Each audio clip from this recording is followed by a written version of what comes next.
Lives of Girls Who Became Famous by Sarah K. Bolton. Section 15. Elizabeth Thompson Butler.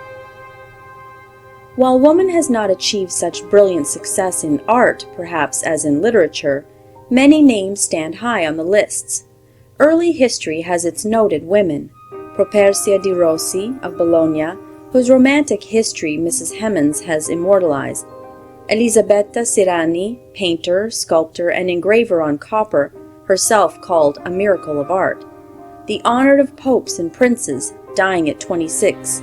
Marietta Tintoretta, who was invited to be the artist at the courts of emperors and kings, dying at 30, leaving her father inconsolable.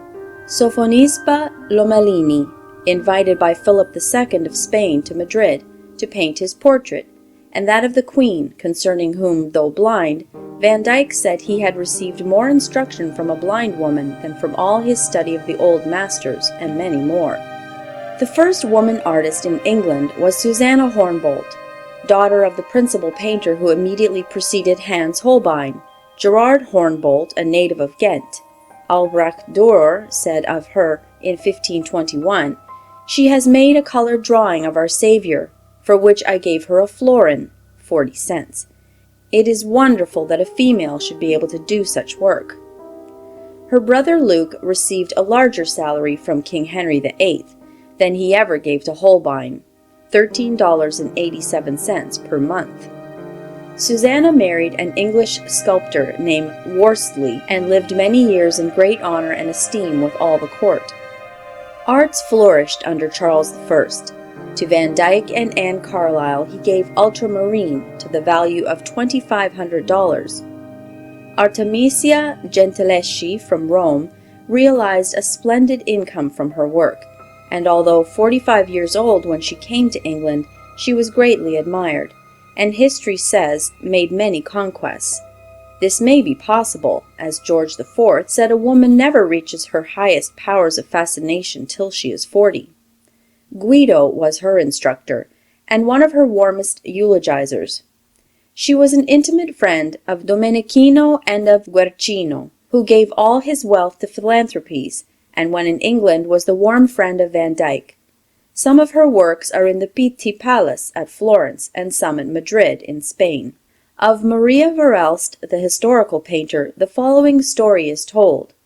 At the theater she sat next to 6 German gentlemen of high rank, who were so impressed with her beauty and manner that they expressed great admiration for her among each other.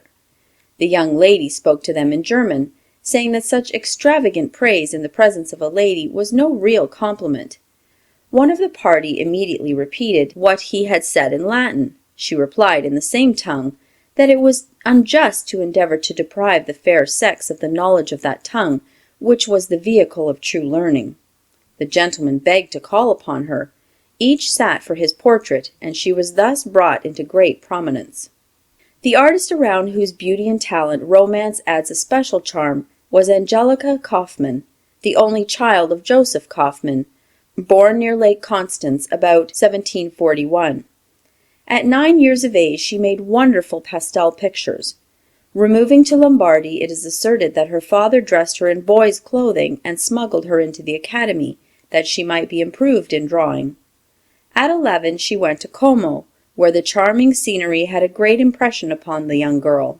No one who wishes to grow in taste and art can afford to live away from nature's best work. The Bishop of Como became interested in her, and asked her to paint his portrait.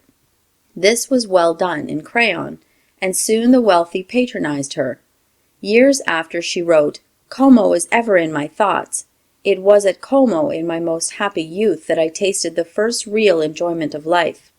When she went to Milan to study the great masters, the Duke of Modena was attracted by her beauty and devotion to her work. He introduced her to the Duchess of Massa Carrara, whose portrait she painted, as also that of the Austrian governor, and soon those of many of the nobility. When all seemed at its brightest, her mother, one of the best of women, died. Her father, broken-hearted, accepted the offer to decorate the church of his native town, and Angelica joined him in the frescoing. After much hard work they returned to Milan. The constant work had worn on the delicate girl. She gave herself no time for rest. When not painting, she was making chalk and crayon drawings, mastering the harpsichord, or lost in the pages of French, German, or Italian. For a time she thought of becoming a singer, but finally gave herself wholly to art. After this she went to Florence, where she worked from sunrise to sunset, and in the evening at her crayons. In Rome, with her youth, beauty, fascinating manners, and varied reading, she gained a wide circle of friends. Her face was a Greek oval, her complexion fresh and clear, her eyes deep blue, her mouth pretty and always smiling. She was accused of being a coquette, and quite likely was such. For 3 months she painted in the Royal Gallery at Naples, and then returned to Rome, to study the works of Raphael and Michelangelo. From thence she went to Bologna and beautiful Venice. Here she met Lady Wentworth, who took her to London, where she was introduced at once to the highest circles. Sir Joshua Reynolds had the greatest admiration for her, and indeed was said to have offered her his hand and heart. The whole world of art and letters united in her praise. Often she found laudatory verses pinned on her canvas. The great people of the land crowded her studio for sittings. She lived in Golden Square, now a rather dilapidated place back of Regent Street. She was called the most fascinating woman in England. Sir Joshua painted her as "design listening to poetry," and she in turn painted him. She was the pet of Buckingham House and Windsor Castle. In the midst of all this unlimited attention, a man calling himself the Swedish Count, Frederick de Horn, with fine manners and handsome person, offered himself to Angelica. He represented that he was calumniated by his enemies and that the Swedish government was about to demand his person. He assured her if she were his wife she could intercede with the Queen and save him. She blindly consented to the marriage, privately. At last she confessed it to her father, who took steps at once to see if the man were true, and found that he was the vilest impostor. He had a young wife already in Germany, and would have been condemned to a felon's death if Angelica had been willing. She said, "He has betrayed me, but God will judge him." She received several offers of marriage after this, but would accept no one. Years after, when her father, to whom she was deeply devoted, was about to die, he prevailed upon her to marry a friend of his, Antonio Zucchi, 13 years her senior, with whom she went to Rome, and there died. He was a man of ability, and perhaps made her life happy. At her burial 100 priests accompanied the coffin, the pall being held by 4 young girls dressed in white, the 4 tassels held by 4 members of the Academy. 2 of her pictures were carried in triumph immediately after her coffin. Then followed a grand procession of illustrious persons, each bearing a lighted taper. Goethe was one of her chosen friends. He said of her, "She has a most remarkable and, for a woman, really an unheard of talent. No living painter excels her in dignity, or in the delicate taste with which she handles the pencil." Miss Ellen C. Clayton, in her interesting volumes, English Female Artists, says, "No lady artist from the days of Angelica Kauffman ever created such a vivid interest as Elizabeth Thompson Butler. None had ever stepped into the front rank in so short a time, or had in England ever attained high celebrity at so early an age." She was born in the Villa Clermont, Lausanne, Switzerland, a country beautiful enough to inspire artistic sentiments in all its inhabitants. Her father, Thomas James Thompson, a man of great culture and refinement, educated at Trinity College, Cambridge, was a warm friend of Charles Dickens, Lord Lytton, and their literary associates. Somewhat frail in health, he travelled much of the time, collecting pictures, of which he was extremely fond, and studying with the eye of an artist the beauties of each country, whether America, Italy, or France. His first wife died early, leaving 1 son and daughter. The second wife was an enthusiastic, artistic girl, especially musical, a friend of Dickens, and every way fitted to be the intelligent companion of her husband. After the birth of Elizabeth, the family resided in various parts of southern Europe. Now they lived, says Mrs. Alice Meynell, her only sister, in the January 1883 St. Nicholas, Within sight of the snow-capped peaks of the Apennines in an old palace, the Villa de' Franchi, immediately overlooking the Mediterranean, with olive-clad hills at the back. On the left, the great promontory of Portofino; on the right, the Bay of Genoa, some 12 miles away, and the long line of the Apennines sloping down into the sea. The palace garden descended, terrace by terrace, to the rocks, being indeed less a garden than what is called a villa in the Liguria, and a podere in Tuscany, a fascinating mixture of vine, olive, maize, flowers, and corn. A fountain in marble, lined with maidenhair, played at the junction of each flight of steps. A great billiard room on the first floor, hung with Chinese designs, was Elizabeth Thompson's first schoolroom, and there Charles Dickens, upon one of his Italian visits, burst in upon a lesson in multiplication. The two children never went to school, and had no other teacher than their father, except their mother for music, and the usual professors for accomplishments in later years. And whether living happily in their beautiful Genoese home, or farther north among the picturesque Italian lakes, or in Switzerland, or among the Kentish hop gardens and the parks of Surrey, Elizabeth's one central occupation of drawing was never abandoned, literally not for a day. She was a close observer of nature, and especially fond of animals. When not out of doors sketching landscapes, she would sit in the house and draw, while her father read to her, as he believed the two things could be carried on beneficially. She loved to draw horses running, soldiers, and everything which showed animation and energy. Her educated parents had the good sense not to curb her in these, perhaps unusual tastes for a girl. They saw the sure hand and broad thought of their child, and no doubt had expectations of her future fame. At 15, as the family had removed to England, Elizabeth joined the South Kensington School of Design, and later took lessons in oil painting for a year of Mr. Standish. Thus from the years of 5 to 16 she had studied drawing carefully, so that now she was ready to touch oil painting for the first time. How few young ladies would have been willing to study drawing for 11 years before trying to paint in oil. The Thompson family now moved to Ventnor in the Isle of Wight, staying for 3 years at Bonchurch, one of the loveliest places in the world. Ivy grows over walls and houses, roses and clematis bloom luxuriantly, and the balmy air and beautiful sea make the place as restful as it is beautiful. Here Elizabeth received lessons in watercolor and landscape from Mr. Gray. After another visit abroad, the family returned to London, and the artist's daughter attended the National Art School at South Kensington, studying in the life class. The headmaster, Mr. Richard Burchett, saw her talent and helped her in all ways possible. Naturally anxious to test the world's opinion of her work, she sent some watercolors to the Society of British Artists for exhibition, and they were rejected. There is very little encouragement for beginners in any profession. However, Bavarian artillery going into action was exhibited at the Dudley Gallery, and received favorable notice from Mr. Tom Taylor, art critic of the Times. Between 2 long courses at South Kensington, Elizabeth spent a summer in Florence and a winter at Rome, studying in both places. At Florence she entered the studio of Signor Giuseppe Bellucci, an eminent historical painter and consummate draftsman, a fellow student of Sir Frederick Leighton at the Academy. Here the girlish student was intensely interested in her work.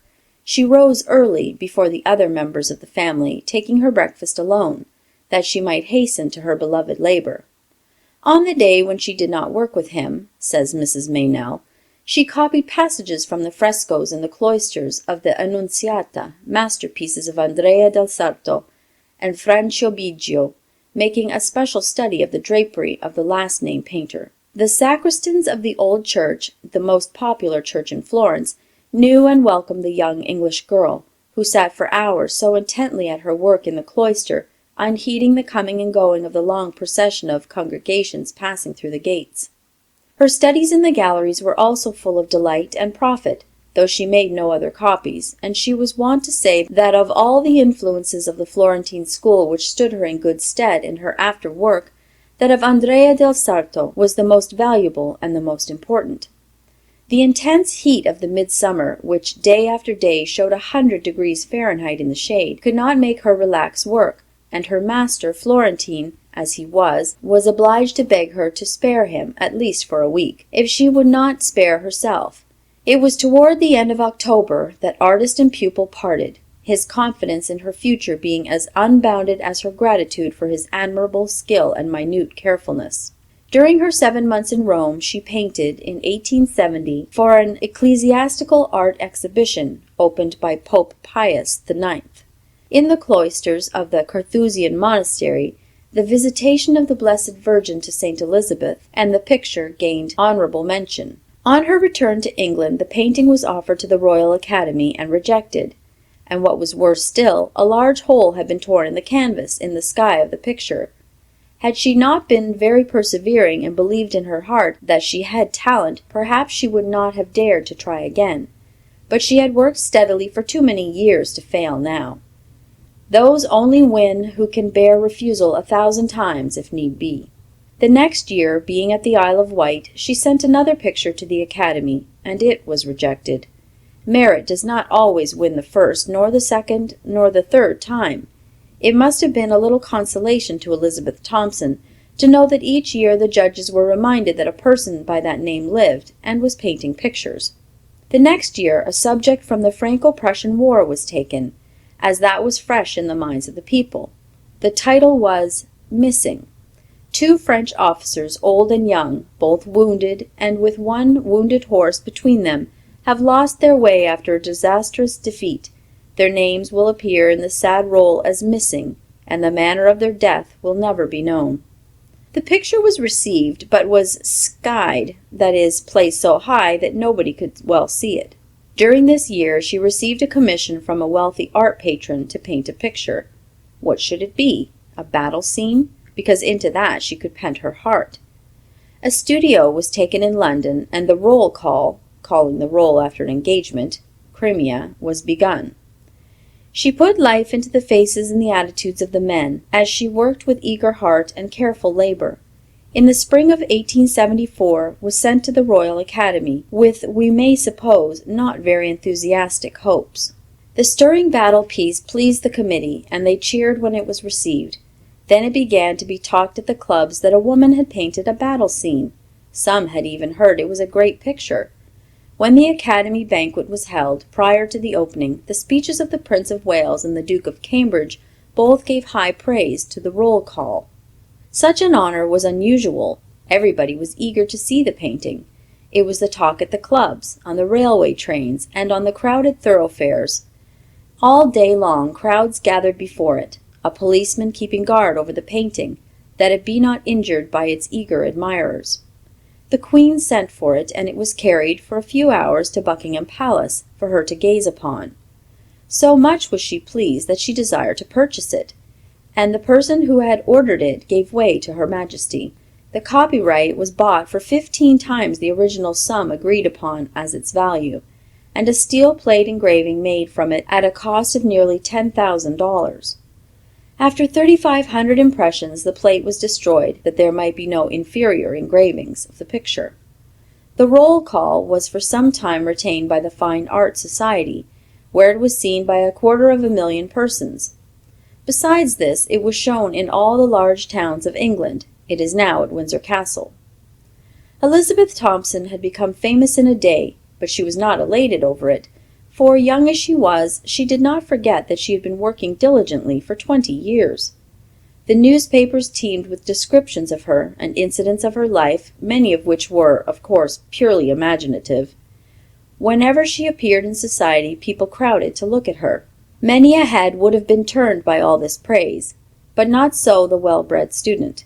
She at once set to work on a more difficult subject, the 28th Regiment at Quatre Bras. When this appeared in 1875, it drew an enormous crowd. The true critics praised heartily, but there were some persons who thought a woman could not possibly know about the smoke of a battle, or how men would act under fire. That she studied every detail of her work is shown by Mr. W. H. Davenport Adams in his Woman's Work and Worth. The choice of subject, he says, though some people called it a very shocking one for a young lady, engaged the sympathy of military men, and she was generously aided in obtaining material and all kinds of data for the work. Infantry officers sent her photographs of squares, but these would not do. The men were not in earnest. They would kneel in such positions as they found easiest for themselves. Indeed, but for the help of a worthy sergeant major, who saw that each individual assumed and maintained the attitude proper for the situation at whatever inconvenience, the artist could not possibly have impressed upon her picture that verisimilitude which it now presents. Through the kindness of the authorities, an amount of gunpowder was expended at Chatham, to make her see, as she said, how the men's faces looked through the smoke. That would have justified the criticisms of a rigid parliamentary economist. Not satisfied with seeing how men looked in square, she desired to secure some faint idea of how they felt in square while receiving cavalry. And accordingly she repaired frequently to the Knightsbridge barracks, where she would kneel to receive the riding master and a mounted sergeant of the Blues, while they thundered down upon her full length of the riding school, deftly pulling up, of course, to avoid accident. The fallen horse, presented with such truth and vigor in quatre bras, was drawn from a Russian horse belonging to Hengler's Circus, the only one in England that could be trusted to remain for a sufficient time in the required position. A sore trial of patience was this to artist, to model, and to Mr. Hengler, who held him down, and to the artist's father, who was present as spectator. Finally, the Rye, the particularly tall Rye, in which, as Colonel Siborne says, the auction was fought, was conscientiously sought for, and found, after much trouble, at Henley-on-Thames. I saw this beautiful and stirring picture, as well as several others of Mrs. Butler's, while in England. Mr. Ruskin says of Quatre Bras, "I never approached a picture with more iniquitous prejudice against it than I did Miss Thompson's, partly because I have always said that no woman could paint, and secondly because I thought that the public made such a fuss about must be good for nothing. But it is Amazon's work, this no doubt of it, and the first fine pre-Raphaelite picture of battle we have had, profoundly interesting and showing all manner of illustrative and realistic faculty. The sky is most tenderly painted, and with the truest outline of cloud of all in the exhibition, and the terrific piece of gallant wrath and ruin on the extreme left, where the cuirassier is catching round the neck of his horse as he falls, and the convulsed fallen horse, seen through the smoke below, is wrought through all the truth of its frantic passions, with gradations of colour and shade which I have not seen the like of since Turner's death. This year, 1875, a figure from the picture, The 10th Bengal Lancers at Tent Pegging, was published as a supplement to the Christmas number of London Graphic, with the title Mist, in 1876. The Return from Balaclava was painted, and in 1877 The Return from Inkerman, for which latter work the Fine Arts Society paid her $15,000. This year, 1877, on June 11th, Miss Thompson was married to Major, now Colonel, William Francis Butler, K.C.B., when he was then 39 years of age, born in Ireland, educated in Dublin, and had received many honours. He served on the Red River expedition, was sent on a special mission to the Saskatchewan territories in 1870-71, and served on the Ashanti expedition in 1873. He has been honourably mentioned several times in the House of Lords by the Field Marshal Commanding-in-Chief. He wrote The Great Lone Land in 1872, The Wild North Land in 1873, and Akimfu in 1875. After the marriage they spent much time in Ireland, where Mrs. Butler painted Listed for the Cornwall Rangers in 1879. Her later works are The Remnant of an Army, showing the arrival at Jellalabad in 1842 of Dr. Brydon, the sole survivor of the 16,000 men under General Elphinstone in the unfortunate Afghan campaign, The Scots Grey Advancing, The Defence of Rorke's Drift, an incident of the Zulu War, painted at the desire of the Queen, and some others. Still a young and very attractive woman, she has before her a bright future. She will have exceptional opportunities for battle studies in her husband's army life. She will probably spend much time in Africa, India, and other places where the English army will be stationed. Her husband now holds a prominent position in Africa. In her studio, says the sister, The walls are hung with old uniforms, the tall shako, the little coatee, and the stiff stock, which the visitor's imagination may stuff out with the form of the British soldier as he fought in the days of Waterloo. These are objects of use, not ornament. So are the relics from the fields of France in 1871, and the assegai and spears and little sharp wooded maces from Zululand. Mrs. Butler has perseverance, faithfulness in her work, and courage. She has won remarkable fame, but has proved herself deserving by her constant labor and attention to details. Mrs. Butler's mother has also exhibited some fine paintings. The artist herself has illustrated a volume of poems, the work of her sister, Mrs. Meynell.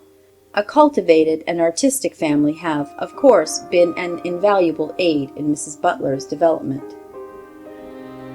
End of section 15.